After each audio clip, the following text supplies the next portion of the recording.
பிஸ்மில்லாஹிர்ரஹ்மானிர்ரஹீம். அஸ்ஸலாமு அலைக்கும் guys, welcome back to Samila's family. இன்றைக்கி நாங்கள் என்ன செய்ய போகிறோம்? ஒன்றும் செய்யலை. நாங்கள் இன்றைக்கி ட்ராவலிங் வீடியோ ஒன்று தான் போட்டிருக்கோம். அது என்ன ட்ராவலிங் அப்படின்ட்டு சொன்னால், நாம் இன்றைக்கி எங்கள் சிஸ்டர் வீட்டுக்கு போகிற பயணத்தை தான் நானும் உங்களையும் அழைத்து போகலாம் அப்படின்ட்டு சொல்லி வந்திருக்கிறேன்.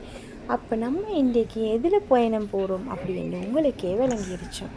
எதில் போகுது என்று சொன்னால் ட்ரெயினில் போகிறோம். ஏன் ட்ரெயினில் போகிறோம் அப்படின்னு சொன்னால் குழந்தைகள்கிட்ட ஆசை தான். அவர்கள் நீண்ட நாட்களுக்கு பிறகு தான் இந்த ட்ரெயினில் பயணம் போகிறாங்க என்று சொன்னால் அவங்க சின்ன வயசில் போனதுக்கு அவங்களுக்கு ஞாபகம் கூட இல்லை.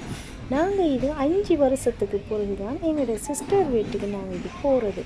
அதனால் எங்களுக்கு தூரம் இருக்கிறது இந்த சிஸ்டர் மட்டும்தான். அதனால தான் நாங்கள் இன்றைக்கி ட்ரெயினில் பயணத்தை வைப்போம் அப்படின்ற ஒரு ஆசையோடு போய் வந்தோம். மிகவும் உண்மையிலேயே ஒரு சந்தோஷமாக தான் இருந்தது. அதே போல் நமக்கு டயர்டும் கூட விளங்கலை. நாங்கள் நல்லா போய் சேர்ந்தோம். அதுக்கு ஒரு 6 ஹவர் கிட்டத்தட்ட பிடிச்சிருக்கும் நாங்கள் போய் சேர்றதுக்கு. அதோடு நாங்கள் என்ன செஞ்சோம், நைட்டு ஆயிடுச்சு போய் சேரும்போது. சேர்ந்து அப்படியே மறுநாள் என்ன செஞ்சேன், எலும்பி எல்லாம் திண்டு குடிச்சு போட்டு அதுக்கு கூட டைம் இல்லை. இவங்க என்ன செய்கிறாங்க, இவங்களுக்கு விளையாடணும். இவங்க போனதோட நோக்கமே என்ன, அவங்க சேர்ந்து விளையாடணும் என்றதால் சைக்கிளை அவங்களோட அண்ணாட சைக்கிளை எடுத்துகிட்டு எல்லாரும் என்ன செய்கிறாங்க, இங்கிட்டு போய் அங்கிட்டு வராங்க, சுற்றி வராங்க, விளையாடுறாங்க. சரி நீங்கள் விளையாடுங்க அப்படின்ட்டு சொல்லிட்டு நாங்கள் என்னத்தை பார்த்தோம் அப்படின்ட்டு சொன்னால், சிஸ்டருடைய வீட்டுக்கு முன்னாடி ஒரு பெரிய மாமரம் ஒன்று இருக்குது. அதில் நிறைய மாங்காய் தொங்கிட்டு இருக்குது. இதுதான் நம்மளோட கண்ணை பிச்சுக்கிட்டு இருக்குது. போன நேரத்திலிருந்தே இந்த கண் இந்த மாமரத்தில் தான் இருந்துச்சு. ஆனால் என் சிஸ்டர் சொல்லிட்டாங்க, இது இந்த முட்டை இல்லை அப்படின்ட்டு சொல்லி. என்ன தான் பண்ண, அப்போ நம்ம வந்த டைமும் அப்படி ஆயிடுச்சு அப்படி கவலையோடு இருந்துச்சு. இதுதான் விலங்காண்டு சொல்லுவாங்க. இது பூநெல்லிக்காண்டும் சொல்லும், புளிநெல்லிக்காண்டும் சொல்லும். இது குழந்தைகளுக்கு சரி விருப்பமாக இருக்கும், என்ற புளிப்பாக இருக்கும். இது முள்ளாத்தங்காய், உங்களுக்கு தெரியும் முள்ளாத்தங்காய். முள்ளாத்தம்பழம் என்று சொல்லுவோம், சீத்தாப்பழம் என்றும் சொல்லுவோம். அப்போ நாங்கள் இதெல்லாம் எங்கள் சிஸ்டர் வீட்டுக்கு முன்னாடி இருக்கிற மரங்கள் தான். இந்த பிள்ளைங்க என்ன செய்கிறாங்க, கொலையாக தொங்குறத பார்த்துட்டு இருக்கேலாது. அவங்க அந்த நெல்லிக்காயெல்லாம் பறித்து சாப்பிட்றாங்க. அதோட நாங்கள் இந்த இனிமையான சத்தத்தையும் கேட்டுட்டு இருந்தோம். அப்படின்னு சொன்னால் காகம், எல்லாருக்கும் தெரியும் காகம். இப்போது நம்ம ஊரில் எல்லாம் காகத்தோட சத்தத்தை கூட கேட்கறதுக்கு சரியான ஒரு ஆசையாக இருக்கிறது. ஏனென்று சொன்னால், முந்தைய காலங்களில் காகத்தோட சத்தம் எந்த வீட்டில் ஒரு ஃபங்க்ஷன் இருக்குமோ அந்த வீட்டில் சாப்பாடு சமைக்கிற இடத்துல நிறைய காக்காண்டு கறந்துட்டு இருக்கும். ஆனால் இப்போதைய இந்த காகம் இனிமே அழிஞ்சு போனதுன்றதான் நான் நினைச்சேன்.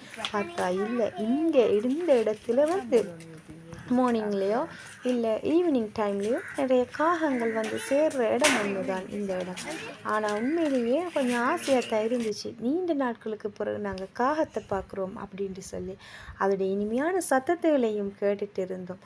அதோடு நாங்கள் என்ன செஞ்சு, காலை நேரம் தானே அப்படி கொஞ்சம் நேரம் அப்படி இருந்து போட்டு இந்த பக்கமாக வந்தோம். சும்மா சுற்றி பார்த்துட்டு போகலாம் அப்படின்னு வந்த நேரம் ஒரு பள்ளிவாசல்.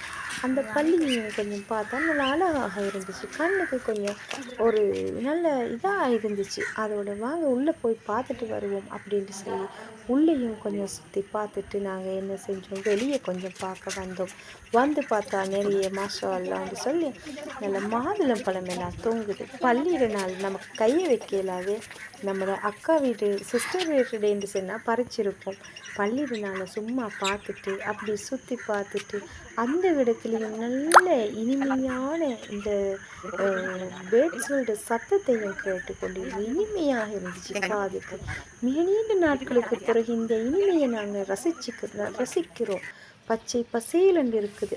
அதோட சரி வீட்டுக்கு அதோட அப்படியே எங்களுக்கு பகல் நேரமும் கிட்டவாகி இருக்குது. சரி எல்லா சாமானமும் எடுத்துகிட்டு இன்னைக்கு எங்களுக்கு என்ன பிரியாணி செஞ்சு தர வேணும் அப்படின்னு சொல்லி எனக்கு வலுக்கட்டாயப்படுத்திட்டாங்க எங்கள் சிஸ்டர்கிட்ட பிள்ளைங்க.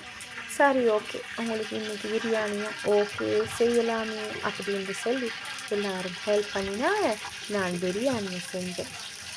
அப்போது பிரியாணி செய்கிறதுக்கு எல்லோரும் எங்கள் சிஸ்டரு இன்னுமே போன நாங்கள் எல்லோரும் சேர்ந்து எல்லாருமாக இருந்து செஞ்சோம். ஆனால் நான் தான் செஞ்சேன் பிரியாணி ஓகே. ஆனால் உண்டு என்று சொன்னால் இந்த பெரிய சட்டியை வைக்கிறதுக்கு அவங்கள்ட்ட அடுப்பு இருக்குல்ல, அப்போ இருந்தது வந்து விறகு அடுப்பு. நான் ஒரு 12-13 வருடங்களுக்கு பிறகுதான் இந்த விறகு அடுப்பில் நான் சமைக்க போகிறேன். சரி, இன்று நான் செஞ்சு பார்க்கலாமே, ஏதோ தீண்டு போயிடாமல் பார்த்து கொள்ள வேண்டும் அப்படி என்று சொல்லி கொஞ்சம் பயத்தோடு தான் நான் செய்கிறதுக்கு ரெடி பண்ணினேன். ஓகே, பாவம் தானே, இன்றைக்காவது நான் வந்து இவங்களுக்கு பிரியாணி செஞ்சு கொடுப்போம் அப்படி என்று சொல்லி பிரியாணிக்குரிய ஏற்பாடுகளை செஞ்சு பிரியாணி எப்படி செய்யணுமோ அந்த ரெசிபியெல்லாம் நான் போட்டிருக்கிறேன் தானே முன்னாடி வீடியோகளில். நான் அதுகளை பார்த்து நீங்கள் செஞ்சுக்கோங்க. இன்றைக்கி நான் ரெசிபி சொல்ல இல்லை என்று சொன்னேன். இன்றைக்கி ரெசிபி சொல்கிற மாதிரி இல்லை, ஏன்டா கொஞ்சம் டைம் ஆயிடுச்சு இன்றைக்கு ஆக்குறதுக்கு. அதனால் கொஞ்சம் குயிக்காக கொஞ்சம் வீடியோ தான் எடுத்து எப்படியோ நான் அவங்களுக்கு சாப்பாட்டை சமைச்சு கொடுத்துடணுமே, அதனால் குயிக்காக செஞ்சேன். முதல்ல நீங்கள் என் வீடியோவுக்கு புதியவங்களாக இருந்தால் கட்டாயம் என் வீடியோவை சப்ஸ்கிரைப் பண்ணிக்கோங்க. அப்போ தான் நான் போடுறது மற்றது வந்து நீங்கள் பெல் பட்டனை அழுத்திக்கோங்க. அப்போ தான் நான் போடுற வீடியோக்கள் உங்களுக்கு வந்து நோட்டிஃபிகேஷனாக வந்து சேரும். இதுதான் நீங்கள் செய்யக்கூடிய எனக்கு ஒரு பெரிய ஹெல்ப்பாக இருக்கும். இப்போ நம்மளோட இந்த என்ன பிரியாணியை வந்து நாங்கள் ரெடி ஆகிக்கொண்டிருக்கிறோம். எல்லாம் செஞ்சு தட்டு பிரியாணி தான் போட்டோம். மாஷா அல்லாஹ் நல்ல சூப்பராக வந்துருச்சு. அது மட்டுமல்ல, நாங்கள் இன்றைக்கி என்ன செஞ்சோம்னு சொன்னால் கோழி சிக்கனை வந்து நாம் கொஞ்சம் ஒரு காரமாக ஏதாவது வேண்டும் என்றதால் சிக்கனையும் நாங்கள் ஒரு கிரேவியாக செஞ்செடுத்தோம். மற்றது வந்து சின்ன வெங்காயம் போட்டு நாங்கள் ஒரு அச்சாறு செஞ்செடுத்தோம். மற்றது தயிர் சம்புல் ஒரு பிப்பிஞ்சக்காய் போட்டு ஒரு தயிர் சம்புலும் செஞ்சு, மற்றது வந்து இது என்னது இந்த க்ரீன் பீஸ் கறியும் செஞ்சு பிரியாணிக்கு தேவையான மாதிரி எல்லாம் செஞ்சு எடுத்துக்கொண்டோம். எங்களுக்கு இன்னும் ஒரு மாசி பொரியலை செஞ்சு கொள்றதுக்கு டைம் இல்லாமல் போயிடுச்சு. என்ன செய்ய, டேஸ்ட்டாகவும் சூப்பராகவும் இருந்துச்சு. அதோடு நாங்கள் இதை சமைச்சு இந்த இடத்துக்கு வந்து சாப்பிடலாம்னு தான் இருந்தது. ஆனால் டைமும் போதாமல் இருந்துச்சு. மழையும் வார கொண்டு இருந்ததால் கொண்டு வரல. சரி, சாப்பிட்டு முடிஞ்சு தான் நாங்கள் இந்த இடத்த வயலை பார்க்கலாம் அப்படின்ட்டு சொல்லி சிஸ்டர் சொல்லவும் வாங்க போகலாம் அப்படின்னு சொல்லி வந்து இந்த வயலையெல்லாம் சுற்றி பார்த்து கொண்டு இருக்கிறப்பயே மழையும் வந்துடுச்சு.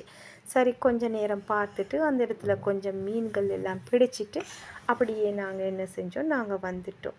இனி இது மிகவும் ஒரு சந்தோஷமான ஒரு வீடியோவாக இருக்கிறது. தேங்க்ஸ் ஃபார் வாட்சிங்.